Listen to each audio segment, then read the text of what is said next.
ఏం సార్ ఏం చేయమంటారు రిపీట్ వండుకోమంటారా? It's amazing. ఇది మీరు పూలు కంటే కూడా ఇది ఇస్తే బెటర్ నిజంగా ఎవరికొకళ్ళకి చాలా మందికి అనాథాశ్రమాలకి ఇవ్వచ్చు.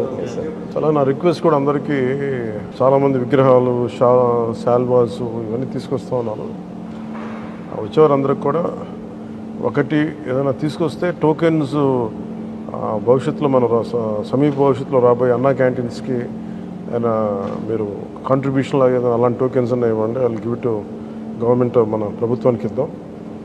అలాగే మీకు ఏదైనా పర్సనల్గా ఇద్దాం అనుకుంటే ఇలాంటి ఏదైనా ఇవ్వగలిగితే అది నేను అనాథాశ్రమాలకు పంపిస్తాను. అలా కాకుండా ఈ విగ్రహాలు శాల్వాలు ఇవన్నీ నిరుపయోగంగా అయిపోతున్నాయి. ఆ విగ్రహాలకు కూడా ఏం చేయాలో తెలియట్లేదు. అందుకని దయచేసి నా విన్నపం, మా ఎంపీస్ ఇది స్టార్ట్ చేశారు, ఇనిషియేట్ చేశారు. ఇట్లా మనస్ఫూర్తిగా వారి స్ఫూర్తిని తీసుకొని అందరిని దయచేసి కూరగాయలు ఇమ్మని కాదు కానీ ఫ్లవర్ బుకేస్తో మనీ వేస్ట్ చేయొద్దు, విగ్రహాల కోసం ఇబ్బంది పడద్దు, షాల్స్ కూడా తేకండి. నా రిక్వెస్ట్ అదొకటి.